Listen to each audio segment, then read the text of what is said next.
She yelled, "You're being so controlling."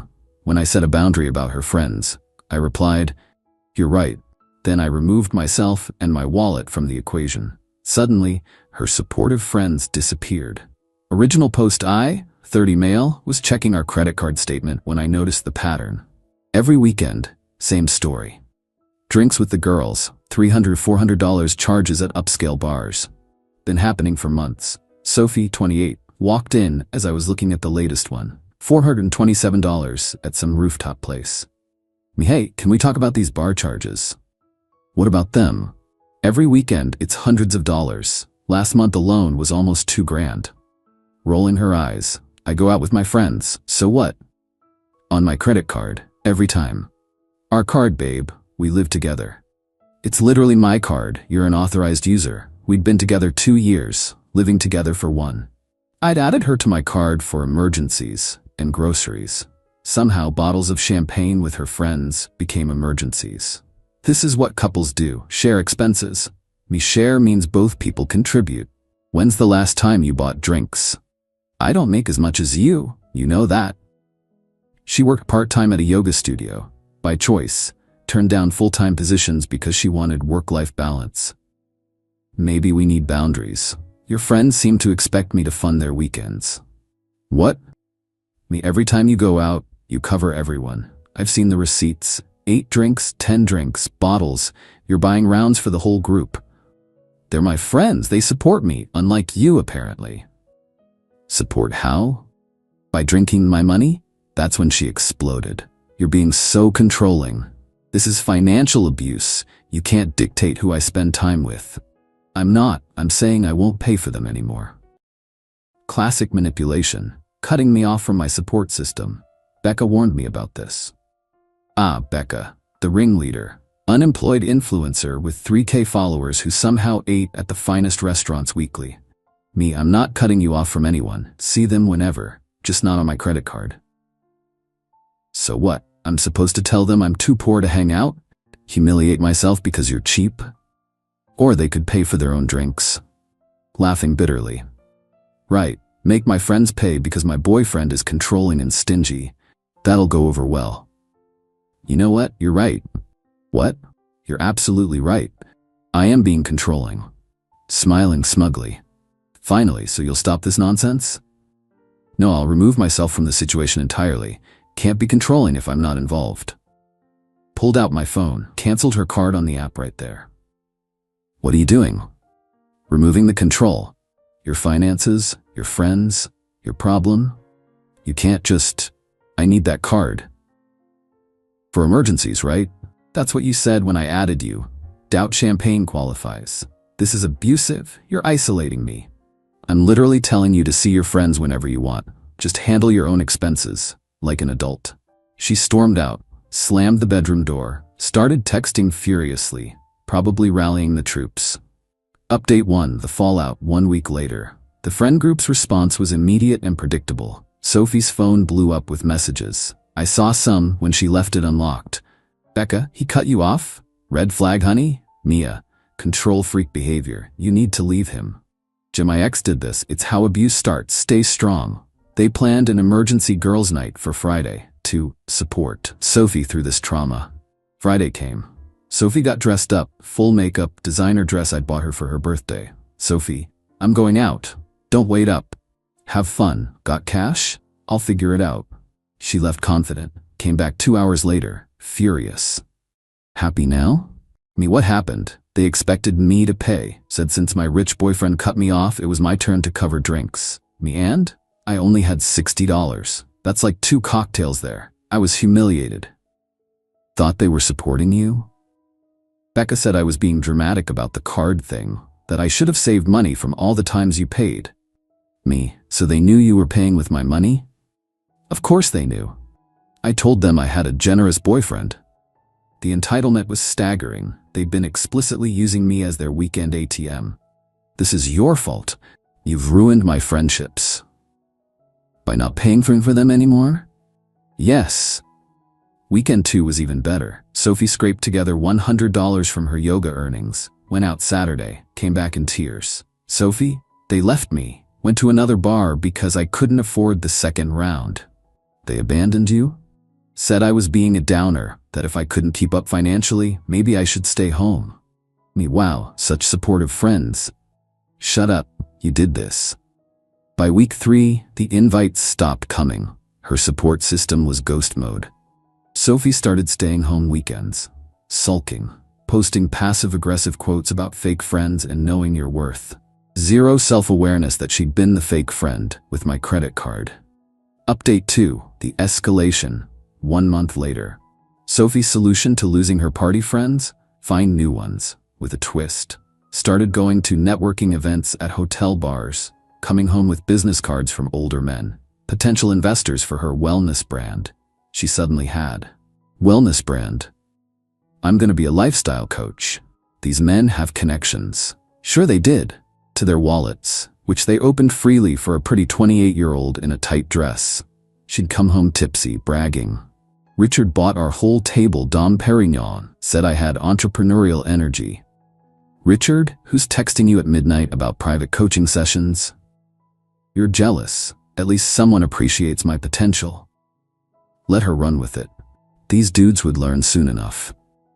Meanwhile, the original friend group started fracturing. Without their weekly sponsor, me, tensions emerged. Jenna texted Sophie, Becca's been talking shit, says you were always cheap, just hid it behind your boyfriend. Mia, can you believe Becca asked me to pay her back for my birthday dinner last year? When you paid? The rats were eating each other. But Sophie's new networking strategy backfired spectacularly. Came home one night, makeup smeared, furious. That creep. Which one? Richard. He expected something for all those drinks. Shocking. A 55-year-old man buying bottles for a woman half his age wanted something. It's not funny. He got handsy when I mentioned investment terms. So he wasn't interested in your wellness brand. Stop. This is serious. I can't go back to those events now. Why not? Thought you were building connections. They all talk. Richard told everyone that I led him on. Her reputation in that circuit burned fast. I need access to funds, Brian. For a real business, then people will take me seriously. Get a full-time job, save money, fund it yourself. That'll take forever. Just give me a small loan, $10K to start. No. You're sabotaging my dreams. First my friends, now my career. Me. Your friends disappeared when the free drinks did. Your career was letting old men think they had a shot. Neither were my fault. She threw a wine glass. Missed. It shattered against the wall. I hate what you've turned me into. I haven't turned you into anything. I just stopped funding the fantasy. Update 3. The desperation. 6 weeks later. Sophie got desperate, started selling things, designer bags, shoes, jewelry, all gifts from me over 2 years. Saw them pop up on marketplace apps, priced to move. Sophie, decluttering. Minimalism is very in. That's your Valentino bag for $500. It cost me $3 grand. Things don't matter, experiences do. Me, like the brunches you can afford now? She managed maybe 2 weeks of mimosa money. Then that dried up too. The supportive friends? Completely MIA. Becca unfollowed her on Instagram. Mia started hanging with a new girl who mysteriously always paid. Jenna got a boyfriend and vanished into couple-dom. Sophie's feeds went from champagne flutes and skyline views to motivational quotes and sunset photos from our apartment. Then came the nuclear option. Sophie, I've been thinking, we should get married. Almost choked on coffee. What? Sophie, we've been together 2 years. It's time, plus shared finances would solve everything. You want to marry me for my credit cards? No, I love you. But also, security is important for both of us. Me, what do I get out of this security? A wife, someone who loves you, who loved me more when I was paying for her lifestyle. That's not fair. I've grown. This experience taught me about fake friends. Did it though? Or are you just out of options? She actually got on one knee, in our kitchen, in pajamas. Brian Mitchell, will you marry me? No, no, no. Also, I think you should move out. The shock on her face, priceless. You're breaking up with me? We've been broken for weeks. You're just here because you can't afford your own place. Where will I go? Remember your supportive friends? Maybe they have a couch. You know they won't help me. Yeah, I do. Funny how that works. Final update, 3 months later, Sophie moved back with her parents. 28 years old, going home because she couldn't fund her lifestyle solo. Posted a long Instagram story about toxic relationships and financial abuse.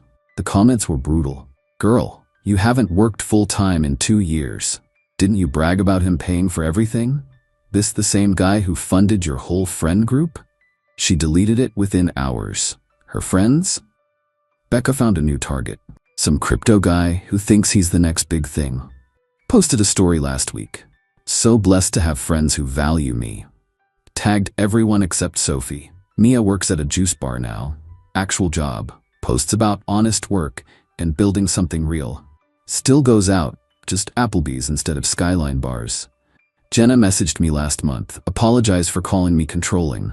Said her boyfriend showed her their old receipts. I'd spent nearly $15K on Sophie's girls' nights in 1 year. She was shook.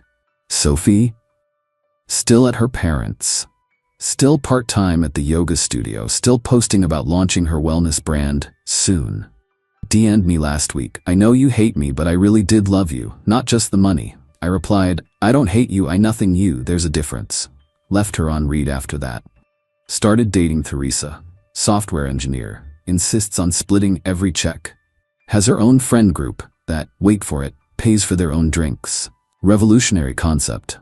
Last weekend, ran into Sophie at a coffee shop. She was with some new guy. Looked about 22, probably had his first credit card. She saw me, tried to wave. I pretended not to notice. Overheard her though. That's my ex. He was super controlling about money. Wouldn't even let me see my friends. The guy looked skeptical. He stopped you from seeing friends? So if he wouldn't pay for them, same thing. The guy, wait, what? I left before hearing her explanation, but his face said everything. The thing about supportive friends who only show up for free drinks? They're not friends. They're parasites. And parasites leave when the host stops feeding them. Sophie learned that the hard way. Her support system was just a bar tab I was paying. Now she gets to explain to every new guy why she has no close friends and lives with mom and dad. But hey, at least I'm not being controlling anymore. Funny how my boundary became her reality check. Turns out I wasn't isolating her from friends. I was subsidizing strangers who couldn't even remember her last name when the champagne stopped flowing. Best 15-calorie lesson I ever taught. Not for me, I knew exactly what I was paying for her. Update, since some asked, yes, I knew what was happening earlier. But sometimes you have to let people show you exactly who they are. And sometimes they need to show themselves. Sophie wanted to blame me for controlling her friendships. So I stopped. The friendships evaporated. Can't blame me for gravity when I stop holding you up.